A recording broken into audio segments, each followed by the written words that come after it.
신앙 고백 우리 하겠습니다. 나는 전능하신 아버지 하나님 천지의 창조주를 믿습니다. 나는 그의 유일하신 아들 우리 주 예수 그리스도를 믿습니다.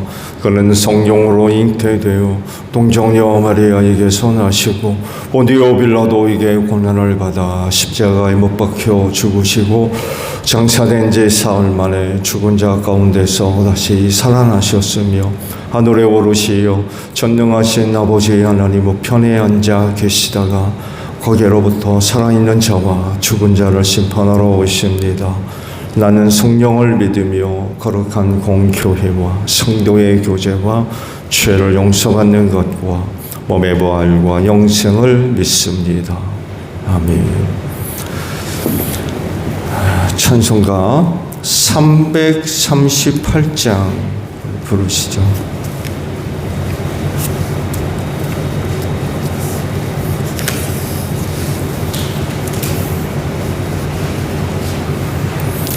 찬송가 338장이에요.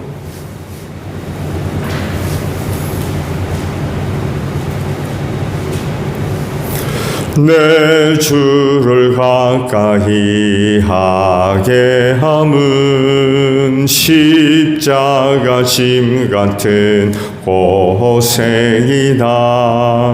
내 일생 소원은 늘 찬송하면서 주께 더 나아가기 원합니다. 내 고생하는 건 옛 야곱이 덜배에 베고 잠 갔습니다. 꿈에도 소원이 늘 찬송하면서 주께 더 나아가기 원합니다. 천성에 가는 길 험하여도 생명길 되나니 은혜로다. 천사 날 부르니 늘 찬송하면서 주께 더 나아가기 원합니다. 야곱이 잠 깨어 일어난 후 돌단을 쌓은 것 본받아서 숨질 때 되도록 늘 찬송하면서 주께 더 나아가기 원합니다. 아멘. 말씀을 봅니다. 요한복음 12장 20절에서 36절까지 교독을 하겠습니다.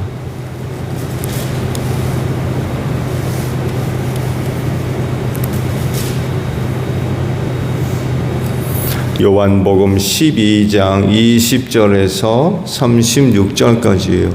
명절에 예배하러 올라온 사람들 가운데 그리스 사람이 몇 있었는데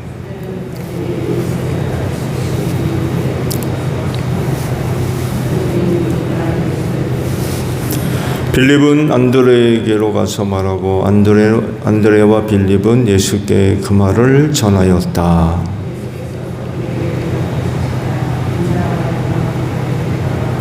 내가 진정으로 너희에게 말한다. 밀알 하나가 땅에 떨어져서 죽지 않으면 하늘 그대로 있고 죽으면 열매를 많이 맺는다.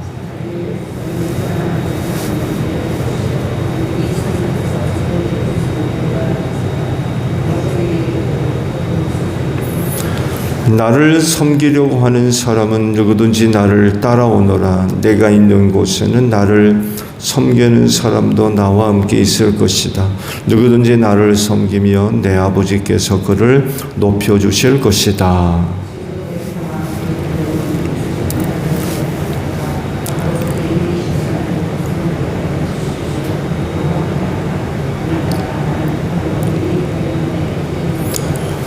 아버지의 이름을 영광스럽게 드러내십시오.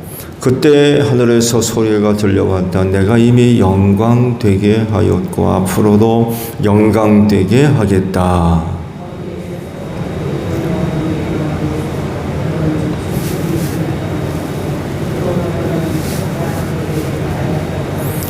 예수께서 대답하셨다. 이 소리가 난 것은 나를 위해서가 아니라 너희를 위해서이다.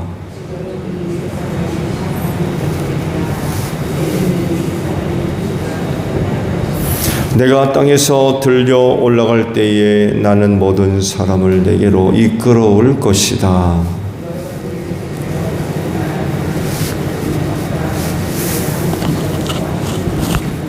그때 무리가 예수께 말하였다. 우리는 율법에서 그리스도는 영원히 살아 계시다는 것을 배웠습니다. 그런데 어떻게 당신은 인자가 들려야 한다고 말씀하십니까? 인자가 누구입니까?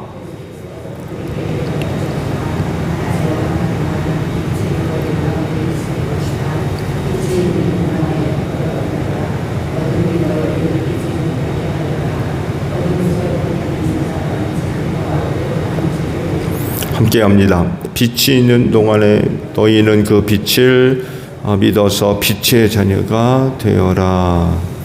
이 말씀을 하신 뒤에 예수께서는 그들을 떠나서 몸을 숨기셨다.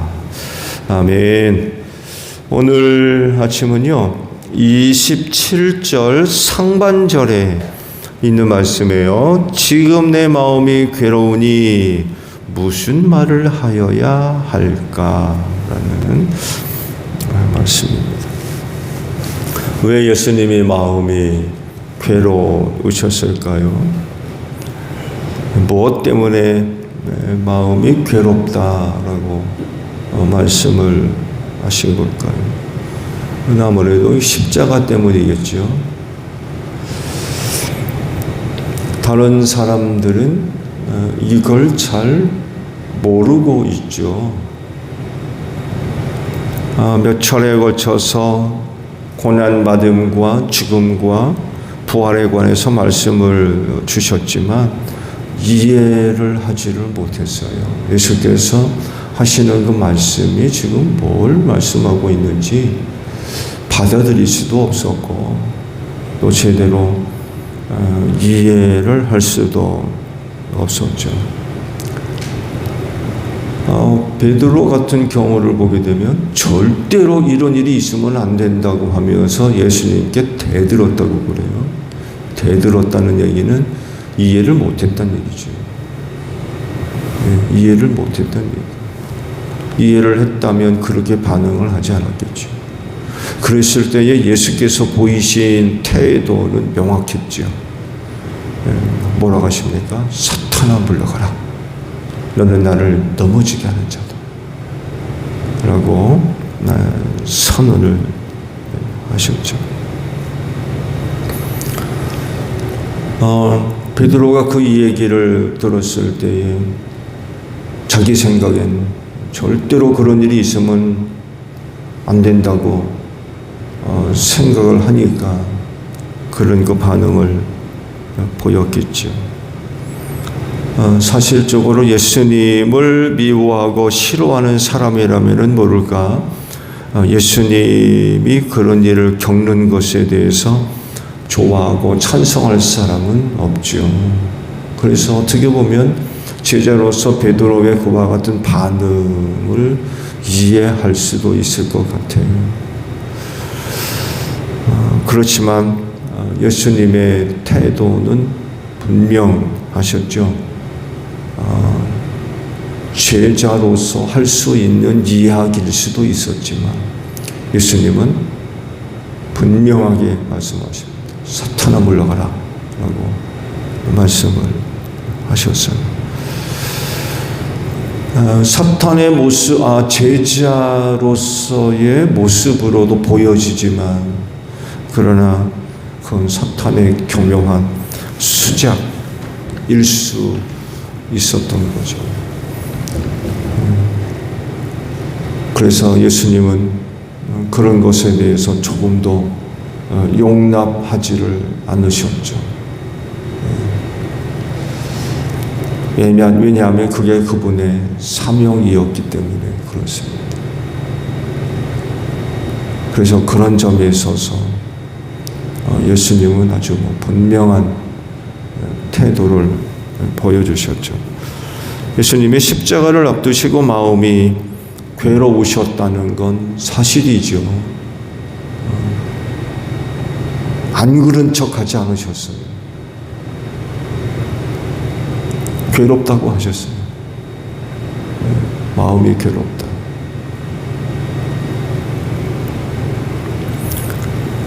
근데 마음이 괴롭다는 것은 갈등이 있다는 얘기죠. 예수님 스스로 갈등이 있다는 얘기예요. 갈등이 없다면 괴롭겠습니까? 갈등이 있으니까 괴롭죠. 그것이 즐겁고 기쁜 일이라고 하면 마음은 괴로워하지 않을 겁니다. 그렇죠? 물론 즐겁고 기쁜 일을 두고도 마음이 괴로울 수도 있죠. 그렇죠? 그게 좋은 일이고 기쁜 일이라 할지라도 어떤 특별한 이유가 이제 있게 되면 그것 때문에 괴로울 수도 있습니다.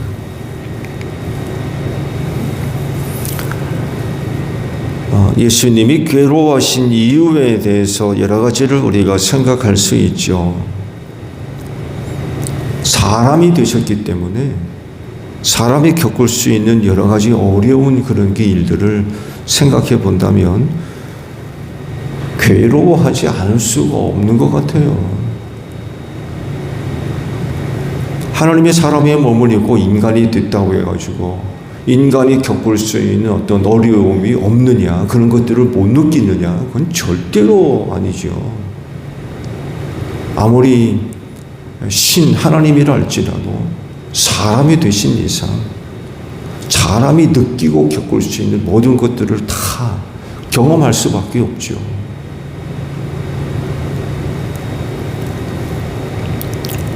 일단은 십자가에 대한 우리 예수님의 마음의 상태를 솔직하게 우리가 들여다볼 수가 있는 것 같아요.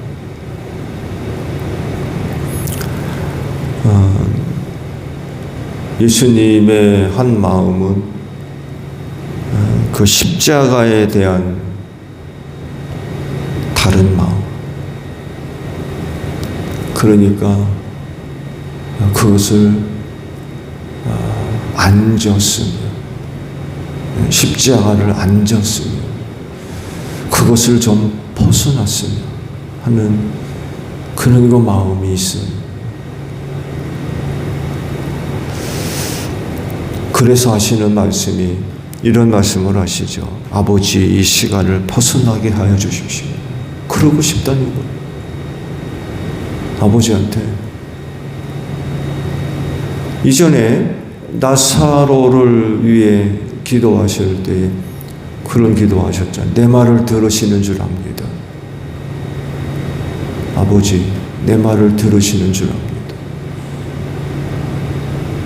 그래서 그런 하나님께 이 시간을 좀 벗어나게 해달라고 그렇게 기도하고 싶다는 거죠. 그리고 겟세마네 동산에서도 드린 기도를 보게 되면 이 잔을 내게서 옮겨달라고 기도하잖아요. 솔직한 예수님의 마음에 사람이 되셨기 때문에 피하고 싶은 그걸 아시는 거죠. 그 고난이 얼마나 견디기 힘들다는 걸 아시는 거예요. 또 죽음이라고 하는 것에 대한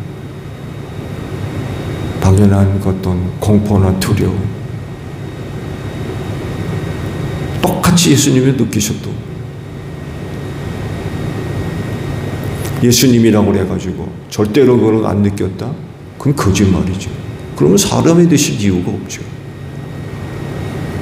사람이 되셨다는 것은 우리가 똑같이 되셨다는 얘기거든요. 여러분 죽음 생각해 보세요. 좋아할 사람이 어디 있습니까? 어떻게든 피하려고 그러지.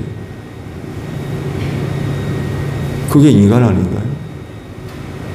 아프고 고통스러운 거 찾아다니는 사람이 어디 있습니까? 그런 게 있다 그러면 안 당하려고 그러지. 그렇지 않나요? 예수님도 똑같으셨더니. 근데 그게 괴로우신 거죠. 마음이 더군다나 그걸 자기가 감당해야 되는데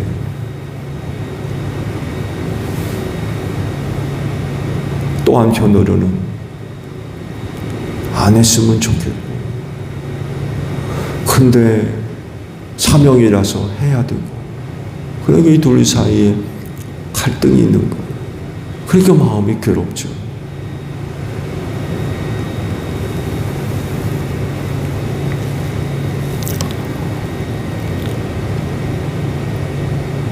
괴롭기 때문에 이런 내용으로 하나님께 아뢰 수 있었고 또 제자들에게도 하셨죠. 내가 죽을 지경이다. 내가 죽을 지경이다. 내 마음이 괴로워서 죽을 지경이다.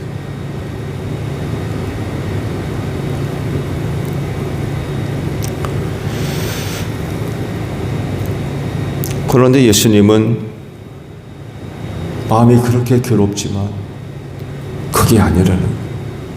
그렇게 할 수 없다는 거죠. 그러시면서 오히려 그것을 감당하게 해달라고 기도를 드리죠. 아니다. 나는 바로 이 일 때문에 이때에 왔다. 라는 고백을 하세요. 그러니까 십자가를 지기 위해서 지금까지 왔다는 그런 뜻이죠. 회피하지 않겠다는 얘기. 도망치지 않겠다는 얘기. 숨지 않겠다는 얘기. 내가 그걸 감당하겠다는 거죠. 지금 예수님의 마음을 가장 괴롭게 하는 것이 코앞에 와 있어요. 며칠 뒤면 죽어야 돼요. 코앞에 와 있어요. 그만큼 괴로움이 클 수밖에 없었다는 거죠. 사실 예수님은요, 이 일을 한 번도 잊은 적이 없습니다. 그게 그의 사명이기 때문에 그래요. 그렇지만 3년 전과 3년이 흐른 뒤 느끼는 감정은 다를 수밖에 없어요. 그 일이 점점 다가올수록 마음이 괴로움이 클 수밖에 없어요.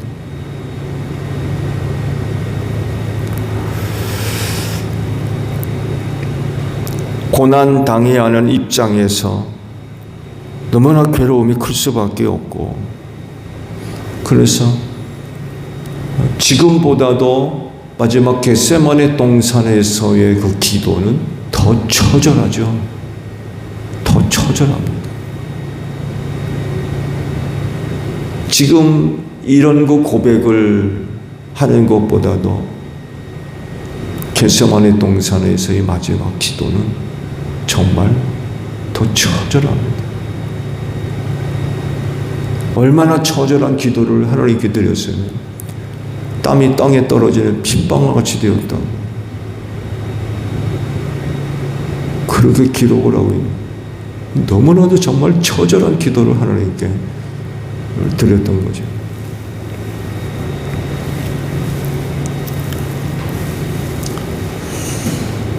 마음의 괴로움이 없는 사람이 있을까요? 있나요? 마음의 괴로움이 없는 사람.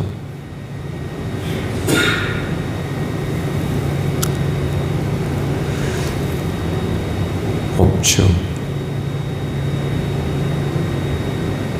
정말 뭘 모르는 사람이 아닌 이상은 마음의 괴로움이 없는 사람은 없을 겁니다.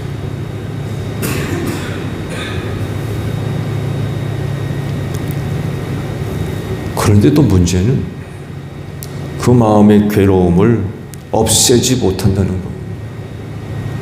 그러려면 죽어야 될 거예요. 죽은 사람만이 마음의 괴로움이 없을 겁니다. 그런 건 못 느낄 거예요.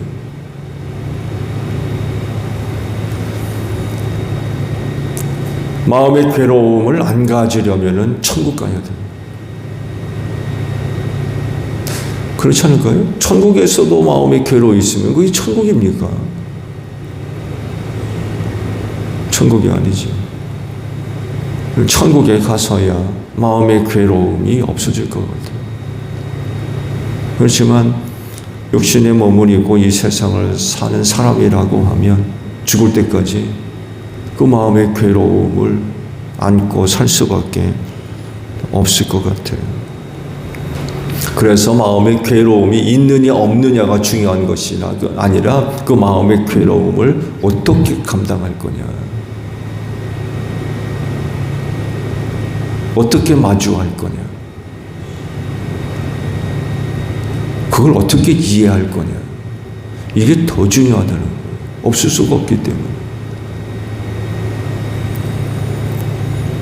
예수님은요, 그걸 두고 벗어나게 해달라고 기도할 것이 아니라는 거예요.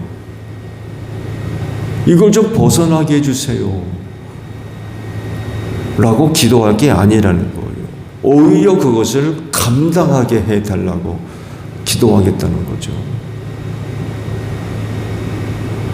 마음이 괴로워 죽겠다. 이 시간을 좀 벗어나게 해달라고 할 거냐? 그게 아니라는 거예요. 오히려 감당하게 해달라고 하겠다는 거죠. 왜냐하면 그게 자기에게 주어진 사명이었기 때문에 그래요.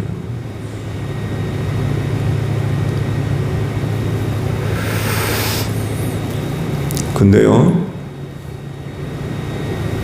마음의 괴로움의 그 내용과 이유가 사명이 아니더라도 그것을 어떻게 대하고 이해할 것이냐는 대단히 중요합니다.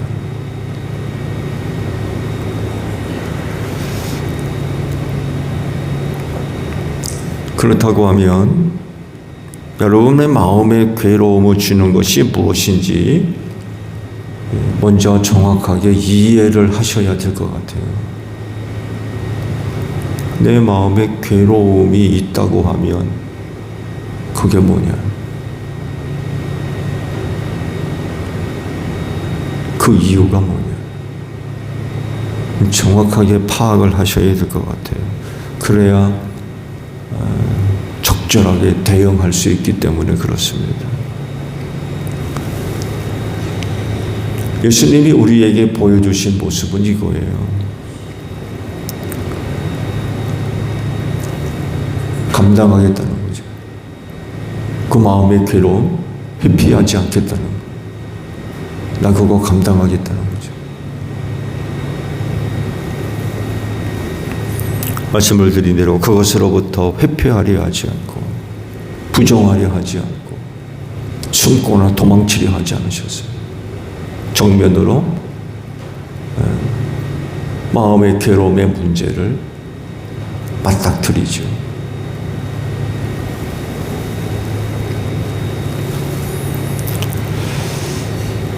이런 모습이 때로 우리에게도 필요한 것 같아요. 그것으로부터 회피하려 하지 말고 당당하게 감당하려 하는 마음의 자세. 결코 쉽지 않죠? 마음의 괴로움인데 그 좋은 게 어디 있겠어요? 힘들지. 어쩌면 마음의 괴로움 때문에 어젯밤 못 주무신 분도 계실 수 있어요. 그렇다고 해서 회피할 수 없다는 거죠. 그렇다면 내가 그거를 감당하겠다는 거죠. 당당하게.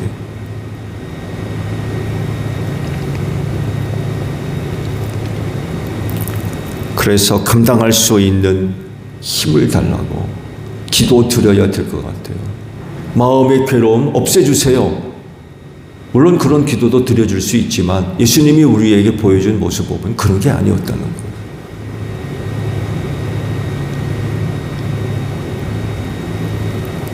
그래서 예수님에게서 그 좋은 본을 우리가 본받는다고 하면 하나님 이 마음의 괴로운 문제를 해결해 주세요 라는 것보다도 감당할 수 있는 힘을 주세요. 내 마음의 괴로움이 크지만 감당할 수 있는 힘을 내게 주십시오. 왜 이런 기도가 가능하냐면요, 하나님이 허락하셨기 때문에 그래요. 감당할 시험 이외에는 허락하지 않는다고 그러셨거든요. 너희 감당할 만하기 때문에 허락된 것들. 그렇다고 하면 없애주세요, 해결해 주세요. 물론 기도도 들려줄 수 있겠지만 감당할 수 있는 힘을 주세요. 감당할 수 있는 힘을 내게 주세요. 이런 거 기도도 드려질 수 있을 것 같아요. 그렇다고 하면 오늘 여러분에게 있는 마음의 괴로움 어떤 겁니까? 그리고 그것을 두고 기도한다 그러면 나는 어떤 기도를 하나님께 드릴 수 있을까요? 오늘 아침 주신 말씀 속에서 그 기도의 주제를 좀 찾으셨으면 좋을 것 같아요. 회피하지 마시고 마음의 괴로움이 크지만 감당할 수 있는 힘을 주세요 라고 기도해 보시면 어떻겠습니까? 마음의 괴로움의 문제들 지면 안 되잖아요. 그야말로 시험해 줄 수 있어요. 그 마음의 무거움 때문에, 괴로움 때문에 지칠 수도 있고요. 그야말로 나가 떨어지는 거죠. 감당할 수가 없어가지고. 시험의 무게가 무거우면 무거울수록 괴로움도 커질 테고, 이거 못 견디면 나가 떨어지는 거죠. 그 신앙생활에 절대로 도움이 될 수가 없잖아요. 그렇다고 하면 이런 기도가 드려지는 게 답인 것 같아요. 말씀드린 대로 감당할 수 있는 힘을 주세요. 오늘 기도하는 가운데 감당할 수 있는 힘을 우리 주님께로부터 얻으셔서 마음의 괴로움 끝까지 잘 견디고 승리하는 여러분들이 되시기를 바랍니다. 주기도문 합니다. 하늘에 계신 우리 아버지, 아버지의 이름을 거룩하게 하시며 아버지의 나라가 오게 하시며 아버지의 뜻이 하늘에서와 같이 땅에서도 이루어지게 하소서. 오늘 우리에게 일용할 양식을 주시고 우리가 우리에게 잘못한 사람을 용서하여 준 것 같이 우리 죄를 용서하여 주시고 우리를 시험에 빠지지 않게 하시고 악에서 구하소서. 나라와 권능과 영광이 영원히 아버지의 것입니다. 아멘. 기도하겠습니다.